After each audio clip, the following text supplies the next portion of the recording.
Assalamualaikum warahmatullahi wabarakatuh. Apa khabar semua? Saya mengharapkan semua dalam keadaan sihat walafiat. Kita malam ni akan terus terjun kepada satu topik yang pernah saya bawa mungkin dah setahun lepas. Ada sikit bukan pertukaran, penambahan dan ilmu baru yang saya ingin kongsi bersama dengan anda. Jadi boleh anda tekan like, love, share, subscribe, tekan loceng, tekan semua. Kita doakan kepada mereka yang masih lagi dalam keadaan perlukan kesihatan yang menyeluruh. Sila kita sampaikan doa sekarang juga sambil kita terus belajar ilmu baru. Kalau ada sesiapa yang kena gout dan dah pernah melalui proses perubatan berkali-kali tidak pulih juga, ataupun pulih sekejap lepas tu datang balik, uric acidnya tak mau turun-turun juga, sehingga kan kadang-kadang menyebabkan you punya kidney ataupun buah pinggang pun dah mula dekat nak rosak dan sebagainya. Semua dah tahu pasal gout kan, dah banyak kali orang cerita, dan you pun kalau yang nak sakit gout mesti dah confirm dah, betul tak, dengan blood testnya, tengok uric acidnya. Kalau tak pasti juga kadang-kadang doktor boleh buat ambil dia punya kristal tu nak check betul tak ada uric acid. Jadi semua orang tahu disebabkan sama ada uric acid pengeluarannya tinggi daripada badan you ataupun daripada makanan you. Ingat, badan kita pun keluarkan uric acid. Sebenarnya uric acid ni bukanlah sebenarnya tak perlu dipakai, sebab banyak penggunaan uric acid diguna pakai untuk saraf, untuk menjaga nak ambil iron dan juga nak antioksidan. Dia juga menjaga imun sistem kita. Jadi tak ada satu pun yang Tuhan jadikan tu sebenarnya tak boleh diguna pakai, termasuk uric acid pun. Cuma kalau dia berlebihan dan tak boleh, nombor dua pula, tak boleh dikeluarkan atau dinyahkan, bahan dah jadi kumuhan, maksudnya lebihan, not use anymore. Kalau itu pun tak boleh dikeluarkan melalui buah pinggang, itu menyebabkan dia tersimpan lebih banyak di dalam akumulasinya di dalam badan kita. Maka bila dia masuk ke joint-joint yang terutama sekali kepada jari ibu kaki tu kan, the big toe tu, kadang-kadang tu tempat dia punya perjumpaan pertama dia, dia punya persatuan gout dia kat badan kita kat situ. Tapi kadang-kadang dia pergi mana pun, jari lain pun boleh, pergelangan kaki, lutut, ada orang pergi ke jari-jari, saya pernah naik ke shoulder pun, ada orang pergi ke telinga pun, jangan main. Dahsyat tak, okay? So dia tak ada tempat yang dia tak boleh pergi kadang-kadang. Selalunya kalau you tak boleh makan sesuatu, you sendiri yang tahu. Sebab tu kalau dia bagi list kat you, seafood tak boleh, daging tak boleh. Tapi setengah orang dia makan daging boleh, ataupun seafood saja tak boleh. Seafood pun kadang-kadang udang kecil dia tak boleh, maksudnya dia allergic, dia menyala. Udang besar, lobster boleh pula, boleh. So lain orang, lain dia punya belalang dia, maksudnya lain tempat, lain dia punya konsep manusia, genetic factor pun ada. Jadi you punya sensitivity tu bergantungan kepada lain orang, lain dia punya tu. Jangan nak disamakan. Memanglah ada secara amnya tak boleh makan belacan, ramai orang tak boleh. Kacang-kacang setengah orang boleh, setengah orang tak boleh, betul tak? Jadi tergantung. Tapi yang paling tak boleh, ramai orang saya tahu yang tak sedar, ialah gula. Sebab apa? Dia ingat gout ni tak ada kaitan dengan gula. Rupanya gula lah sebenarnya, lagi sekali gula pula dah jadi lagi sekali masalah. Betul, kalau you terlalu suka benda bergula ataupun fructose corn syrup, kan banyak ada dijual merata-rata pemanis tu dibuat daripada corn tu, high fructose corn syrup tu, jaga baik-baik. Okay, kalau you tengok ada HFCS ni, you buang terus kalau you ada gout, ataupun tak ada gout pun buang aja. Pasal apa? Termasuklah kalau ada sweetener artificial. Selalu saya kata kat sini pun gout ada sebabnya daripada masalah gula yang nampak dengan tak nampak. Yang bagus ialah contohnya ialah D&D diet. Okay, dan kalau betul-betul you ikut D&D diet, you kurangkan langsung gula ataupun karbohidrat yang refined. Refine tu sebab bila saya kata karbohidrat boleh, kadang-kadang you pergi ambil pula bahan-bahan yang bertepung, benda yang dah diproses. Kalau beras pun ambil yang dah putih sangat, dah melepak semua tu, dah tak ada lagi serat semua, tak boleh. Okay, sebab kalau you nak baik, ini ada kaitan dengan pengeluaran daripada gula tu mengganggu proses purin punya proses sampai jadi uric acid, sehingga kan susah nanti you nak buang bahan kumuhan uric acid lebihan. So fruits walaupun ada fructose, tapi saya dah cerita dulu, fructose dalam buah-buahan tidak sama dengan fructose dalam gula pasir. Is that clear? So you dibenarkan walau bagaimanapun sederhana. Tapi yang boleh lebih ialah cherries, buah-buah cherries, strawberries, yes, ataupun blueberries, ataupun ada orang ambil jus tart cherry. You pergi kat supermarket dia tulis TART, tart cherries. So far yang jus yang boleh dibenarkan, yang boleh ambil banyak mana pun tart cherries. It's very good. Okay. Vegetable, all form of vegetable, termasuklah orang kata yang hijau-hijau seperti spinach, you kena berhati-hati, cauliflower, asparagus kena berhati-hati. Tapi kalau you makan secara cuma kebiasaan, bukan ambil berkati-kati, it is not a problem. So jangan risau sangat. Asalkan fruits and veggie, you selamat. Okay. Walaupun ada setengah ni lah pakar-pakar kata jangan tempur langsung buah-buahan. Saya merasakan itu satu apa tu, bukan nak kata kesalahan, tapi satu kepercayaan yang harus dicek balik betul ke tak betul. Okey, bagi saya boleh. Lepas tu kalau soya yang organik boleh. Semua jenis legumes, lentils, kacang kuda, dal ataupun peas and nuts boleh, kecuali kacang tanah. Okey, lain semua tu kalau you tidak allergic dan kalau you makan dia tidak menyala, that means you tidak bermasalah. Itu saja dari segi makanan. Okey, ikut D&D diet, air tak berhenti-henti, kena banyak sebab you nak kena kencing kerap, sebab kita nak detox. Lepas tu garam jangan lupa. Puasa tetap Isnin, Khamis dengan malam, confirm. Okey, ikut buah apa tu, pokok pula apa, buah kelapa. Nak cerita yang nyok yang betul je. Okey, no problem. Okey, yang saya tak sabar nak cerita ni ialah kita nak cuba lari daripada ubat-ubatan yang sintetik. You pernah dengar kan, kalau you kena gout bertahun-tahun you kena makan allopurinol, ataupun kalau tengah menyala tu you kena ambil dengan colchicine. Pernah dengar tak? Gout no lah, gout nil lah, betul tak? Orang yang berpengalaman memang bila cakap tu laju lah, sebab bukan soal saya ni doktor, tapi bila you berpenyakit you mesti tahu nama ubat you, betul tak? You jadi macam saintis, mulut you memang boleh sebut pun nama ubat-ubat tu, sebab ada bertahun-tahun makan. Tu belum kira side effect lagi. Dan kalau tengah menyala kan kita ambil painkiller seperti apa, Voltaren lah, Simflex lah kan. So kadang-kadang ambil yang serius-serius macam Akoxia pun ambil juga, yang takat Ponston tu tak heran lah, selalu ambil. Jadi ubat-ubat ni kan menyebabkan lagi kerosakan kepada buah pinggang. Jadi bila buah pinggang lagi rosak, dia lagi susah nak keluarkan kumuhan. Jadi dia membesarkan masalah tu daripada sikit uric acid, lepas tu pinggang rosak, tak boleh keluar lagi, uric acid naik besar lagi, tu pinggang rosak lagi, ambil lagi painkiller. Jadi malam ni kita nak bagi you 10 cara alami yang insya-Allah saya pun dah praktis sebahagian besar daripadanya, dan sebahagiannya serasi, sebahagiannya tak serasi. So you, kenapa saya bagi sampai 10 pun macam tu juga. Tak semua 10-10 ni you serasi. Faham tak serasi? Serasi ni maksudnya efektif. Some of you ambil contoh saya nak bagi sekarang. Mulakan dengan apple cider vinegar. Cuka apple, atau kalau you tak ada cuka apple, you ambil cuka buah tin ke, ataupun cuka kurma pun boleh. Tapi apple cider vinegar yang ada ibu dia tu, dia tulis kat situ with the mother kan. Selalunya brand-brand tu you tahulah, tak salah saya Bragg ke apa yang dah berpuluh tahun kat dunia ni, ambil yang tu terkenal. Apple cider vinegar ambil 1 teaspoon. Saya ulang, 1 teaspoon dalam 1 gelas air, lebih kurang 200-250 ml air. Air lebih tak apa. Lepas tu you minum 2 hingga 3 kali sehari. Itu 1. Ready? Nombor 2, yang ni favorite saya. Yang ni serasi. Nombor 2 serasi dengan saya. Celery. Yang batang tu macam satu stok ada 4-5 batang tu kan. You buat dia punya jus, jangan you campur air apa-apa, pure. Pagi-pagi itu dia. Okey, ambil lebih kurang 400, minimum 300 ml. Saya buat 500 ml. Cari sampai dapat 400-500 ml satu hari. Sebelah pagi perut kosong. Buat tengok. Yang ni menjadi. Macam mana saya tahu? Sebab you boleh tengok you punya result, apa tu, you punya uric acid turun. Yang paling susah ialah nak menurunkan uric acid lah. Kalau dia turun, berarti dalam darah you dah mula kurang dia punya akumulasi. Jadi you ada chance kurang kena apa tu, kumpulan-kumpulan uric acid crystal. apa tu, berkumpul di sendi-sendi yang you biasa sakit tu. Jadi kuranglah kan. Alright, tu satu.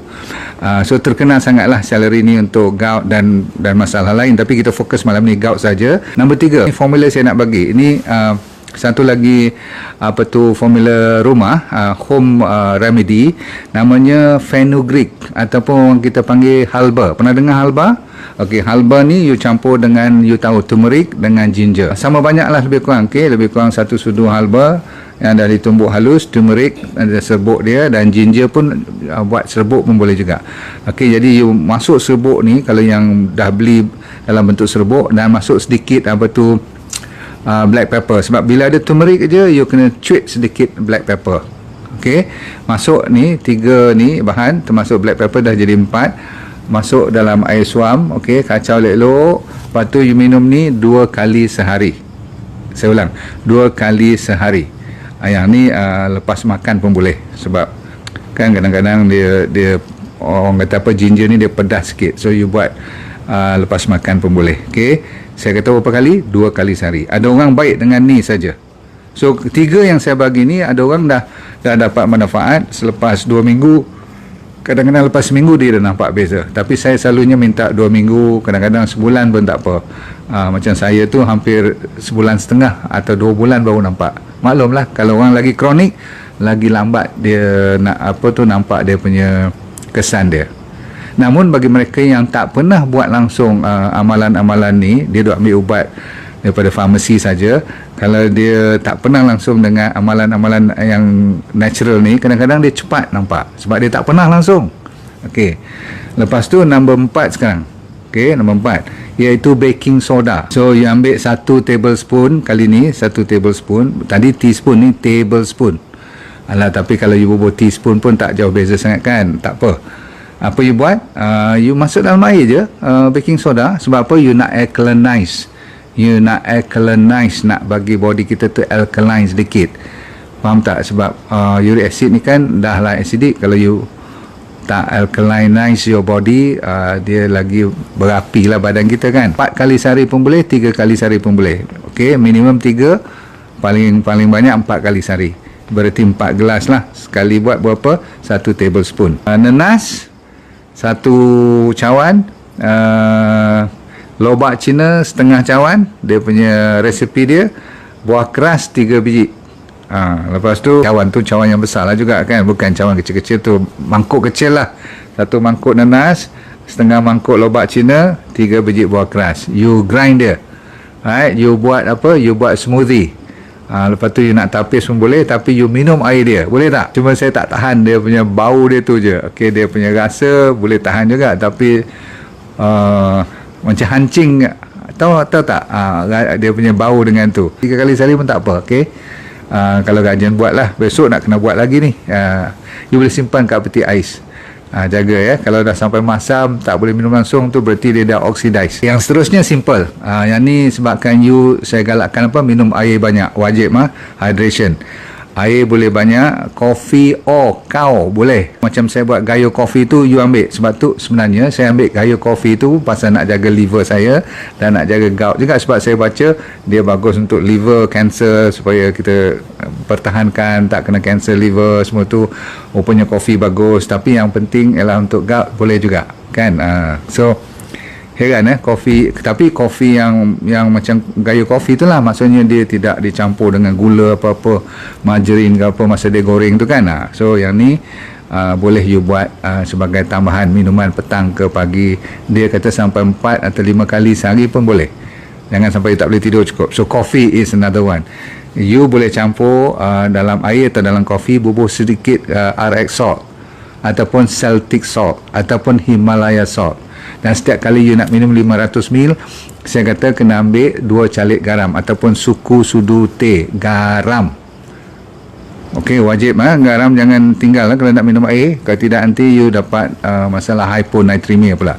Maksudnya tak cukup garam dalam badan you. Ni tiba masanya saya nak bagi formula yang belum you dengar. Lemon, timun, halia, sadri. Lebih kurang segenggam. Tengok berapa kali nak buat lah minuman tu. Kalau 2-3 kali you bawa besar sikit. Ini dalam mangkuk ke apa. Lemon well segenggam. Lemon tu kita nak berah dia punya apa tu setengah biji sekali makan.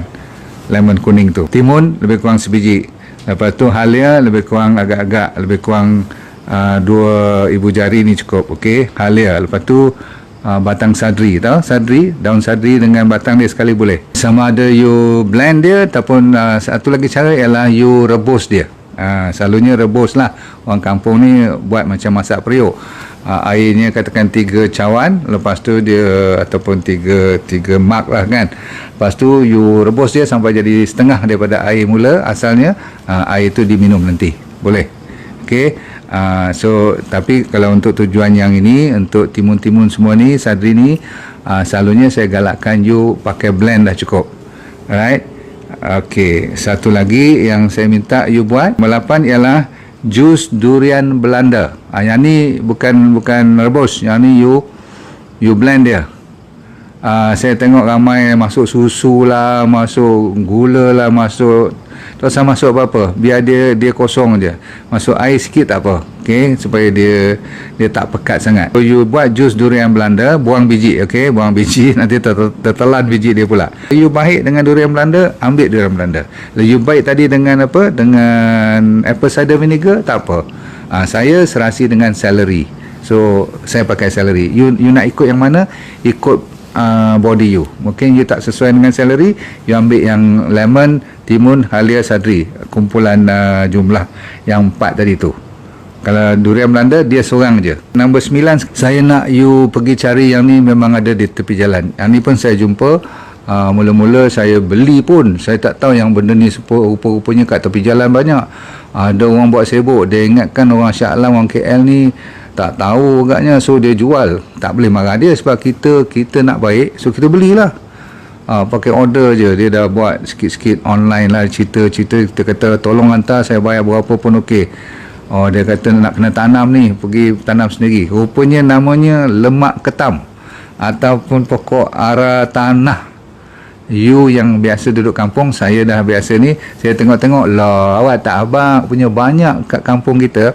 Sekarang pun kat tepi-tepi jalan, kalau you tengok nampak yang tak dipotong rumput tu, mesti dia naik benda ni. Namanya ialah, ada orang panggil susu Nabi. Dan bila you patahkan dia keluar macam susu. Sebab tu dia panggil susu Nabi. Ada orang panggil susu kambing lah, nama macam-macam lah. Kalau kat Indonesia tu nama dia lagi pelik-pelik kan. Ada di Southeast Asia, di Philippines, very very popular. Thailand, baru saya tahu yang ni. Kalau orang tak bagi tahu dulu, orang sombong lah, kena bagi tahu. Orang tua dulu baik hati, dia bagi tahu. You ambil ni, caranya ialah untuk gout. Malam ni kan untuk gout. Kalau penyakit lain pun ada lagi ni. Lain kali saya ceritalah, pokok ara tanah ni ada lebih kurang 16 kegunaannya. Dan salah satu yang paling popular ialah gout. Ni Tuhan nak bagi yang paling murah, pergi cari sendiri kat tepi-tepi jalan, tepi-tepi hutan-hutan kecil-kecil ni. The small area yang dah ditarah, dah potong, sebab apa? Dia perlukan matahari dia naik. Okey. Caranya ialah ambil 3 atau 5 ataupun 7 batang, tergantung besar mana pokok tu. Kalau kecil ambil 7, kalau sederhana ambil 5, kalau dia besar betul ambil 3 batang cukup. Untuk apa? Untuk kita buat masak periuk juga. Maksudnya you buang daun dia sebenarnya boleh pakai, tapi untuk gout yang paling abdal ialah batangnya dengan dia punya bunga dia tu, biji-biji dia tu, faham?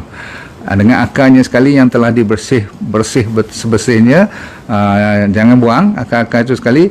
You ambil tu, you kumpulkan semua. Nak potong sikit-sikit pun tak apa, tapi masukkan ke dalam periuk. Buat macam saya kata tadi. Kalau 3 cawan, rebus dia sampai jadi 1,5 cawan. Kalau 5 cawan air, bubuh sampai 2,5. Berarti you dah masuk banyak sikit lah. Akar-akar tu mungkin nak buat untuk 2 hari. Sebab apa? You kena minum ni lebih kurang 1 hari 2 kali. Okey, pagi sekali, petang sekali, cukup. Okey, perut kosong. Dan rebusnya berapa lama? Rebus lebih kurang setengah jam.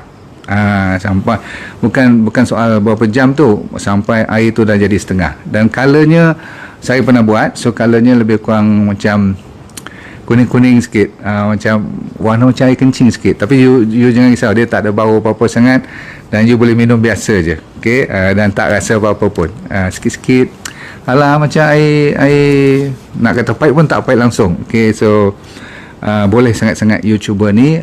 Ramai orang juga mendapat apa berita baik, dan saya masa tu mungkin saya tak banyak dapat supply dalam 3-4 hari, lepas tu dah tak ada supply, saya malas nak sambung, malas nak pergi cari. Padahal saya ingat saya nak cuba lagi sekali untuk eksperimen untuk kawan-kawan lain pula.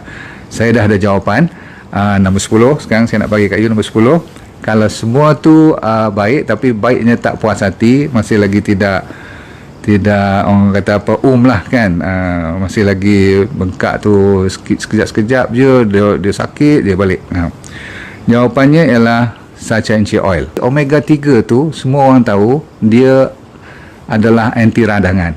Sebab tu dari dulu kecil-kecil lagi orang dah bagi apa, cod liver oil kan. Ikan tu masih lagi, minyak ikan tu masih lagi terbaik sebenarnya, cuma disebabkan apa masalah zaman sekarang kan, laut dah tak boleh diharap, banyak sangat merkuri, jadi kita tak berani nak ambil. Bukan salah ikan, salah manusia juga. So satu Sachainchi oil. Ramai orang kalau takat awalan atau gout yang tak serius, Sachainchi dah cukup, okey, sebab dia punya omega 3. Alright, nombor 2 ialah kebetulan herbal gel yang kita buat untuk nak jaga virus, nak jaga badan kita supaya tingkatkan imuniti.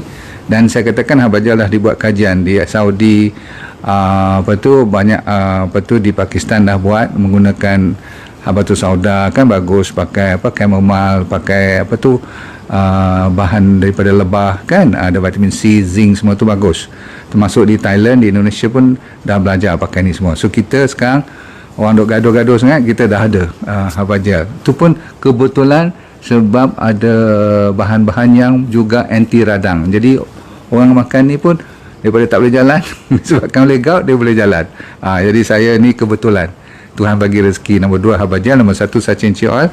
Kalau semua ni masih lagi orang kata degil, orang kata ketegak sangat, kita Tuhan bagi rezeki yang herba punya pelajaran saya buat tahun lepas kan.